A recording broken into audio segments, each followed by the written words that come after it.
ملانیا ترامپ، زنی که مسیر زندگیش از یه شهر کوچیک در کشور اسلوونی آغاز شد و به کاخ سفید ختم شد. ملانیا کنافس در سال 1970 تو کشور اسلوونی به دنیا اومد. خانواده‌اش زندگی ساده‌ای داشتن. پدرش در ابتدا در صنعت دوچرخه‌سازی فعالیت داشت و بعدها به حوزه فروش خودرو وارد شد و مادرش توی کار طراحی لباس بچه‌ها فعالیت می‌کرد. اما از همون کودکی مشخص بود ملانیا متفاوت از بقیه است. در 16 سالگی به پیشنهاد یکی از دوستان خانوادگیش وارد دنیای مدلینگ شد. اولین عکساش برای مجله‌های محلی گرفته شد و بعد از مدتی به خاطر استایل خاص و چهره جذابش پیشنهادهایی از آژانس‌های مدلینگ اروپا بهش رسید. در دهه 1990 ملانیا تصمیم گرفت به میلان و پاریس بره، جایی که قراردادهای مهمی با برندهای لوکسی مثل گوچی و والنتینو بست.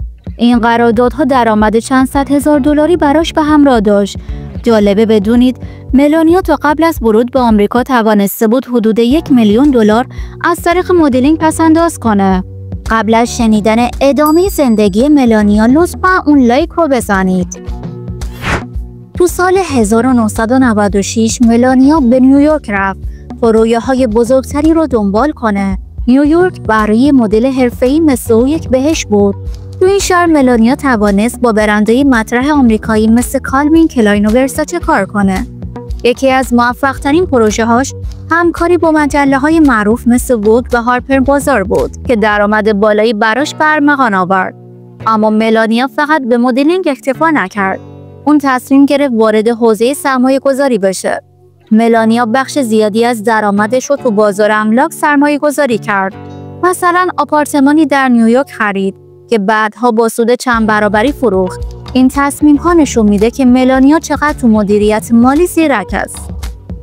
داستان آشنایی ملانیا و دونالد ترامپ یکی از جذاب‌ترین بخش‌های زندگی اوست که زندگیش رو به کلی تغییر داد.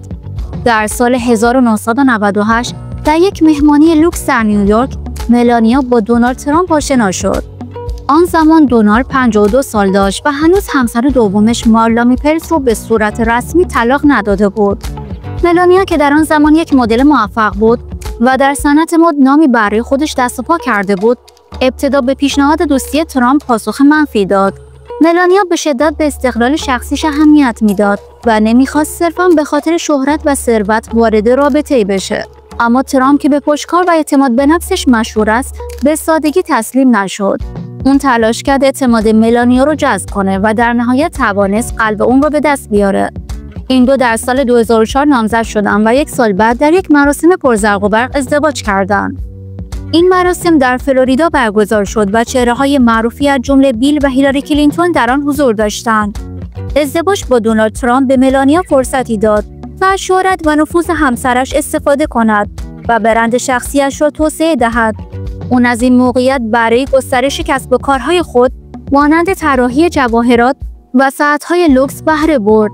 این برند به سرعت تبدیل به یکی از موفق‌ترین کسب و کارهای او شد و درآمد قابل توجهی برایش به همراه آورد. علاوه بر این، ملانیا به واسطه ارتباطش با ترامپ به دنیای سیاست نیز وارد شد.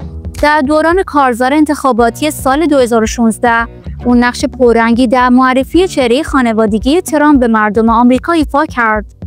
البته این دوران برای او با چالش‌های همراه بود، از جمله فشارهای رسانه‌ای و انتقادهایی که به سخنرانی‌های او وارد شد.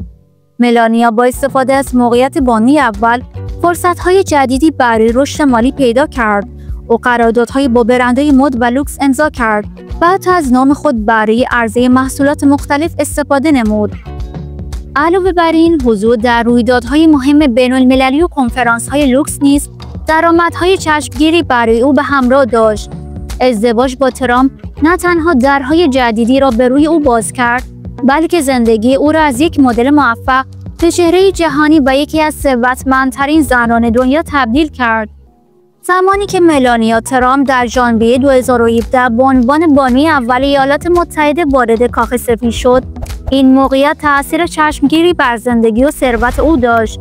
اگرچه ملانیا برخلاف همسران پیشین رؤسای جمهور آمریکا چهره کاملا سیاستمدارانه نبود، اما به عنوان یک مدل بین‌المللی سابق و فردی با مهارت در مدیریت تصویر عمومی توانست از این موقعیت برای تقویت جایگاه اجتماعی و مالی خود استفاده کند. او به عنوان یک نماد متبع سال در رسانه‌های جهانی مطرح شد.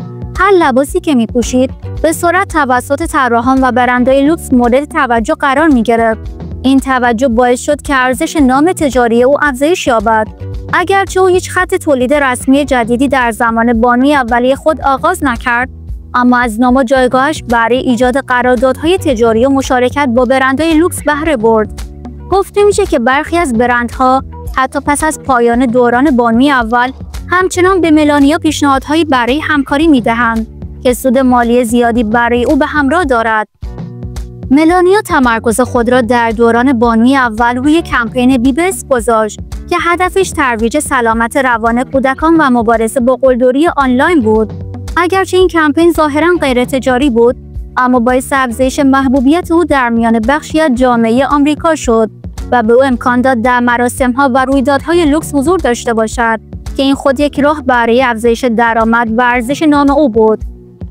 پس از پایان دوران بانوی اول در ژانویه 2021، ملانیا توانست از شهرت خود برای افزایش ثروتش استفاده کند. او به عنوان یک چهره شناخته شده بین‌المللی در تبلیغات و رویدادهای خاص شرکت می‌کند. همچنین شایعاتی مبنی بر نوشتن کتابی درباره زندگیش در کاخ سفید وجود داشت که می‌توانست میلیون‌ها دلار برای او درآمد داشته باشد. در کنار فعالیت‌های تجاری، ملانیا سهم خود را در املاک و مستقلات خانواده ترامپ دارد. خانواده ترامپ مالک چندین ملک لوکس از جمله عمارت مار-ا-لاگو در فلوریدا هستند که ملانیا به عنوان بخشی از توافقات مالی خانواده در منافع آن شریک است. این املاک ارزش فوق‌العاده‌ای دارند و سهم ملانیا از آنها به طور غیرمستقیم بخشی از ثروت خالص او محسوب می‌شود. با وجود جنجال‌های سیاسی، نام خانوادگی ترامپ همچنان یکی از شناخته شده ترین نام‌ها در جهان است. ملانیا به عنوان بخشی از این برند جهانی از تأثیر مثبت آن بر قراردادهای تبلیغاتی و اجتماعی بهره برده است. طبق گزارش‌های رسمی، ثروت خالص ملانیا ترامپ حدود 50 میلیون دلار تخمین زده میشه. این شامل قراردادهای مدلینگ، سرمایه‌گذاری‌های املاک، برند جواهرات و همکاری‌های تبلیغاتی هست. اما چیزی که باعث موفقیت ملانیا شده، توانایی او در مدیریت هوشمندانه دارایی‌هاشه، از مدلینگ تا سرمایه‌گذاری و از طراحی جواهرات تا قراردادهای تبلیغاتی. ملانیا همیشه دنبال فرصت‌های جدید بوده. داستان ملانیا ترامپ داستان یه زن موفقه که از یه شهر کوچیک تو کشور اسلوونی شروع کرد و به یکی از ثروتمندترین بانوان دنیا تبدیل شد. حالا سوال من از شما اینه: آیا فکر می‌کنید ملانیا بدون ازدواج با ترامپ هم میتونست به این ثروت برسه؟ یا زندگی با ترامپ مهمترین دلیل موفقیت مالی او بوده؟ حتما نظراتتون رو تو بخش کامنت ها با من به اشتراک بذارید. اگر از این ویدیو خوشتون اومد حتما لایک کنید و کانال ما رو سابسکرایب کنید، چرا که ویدیوهای جذاب بیشتری در راهه.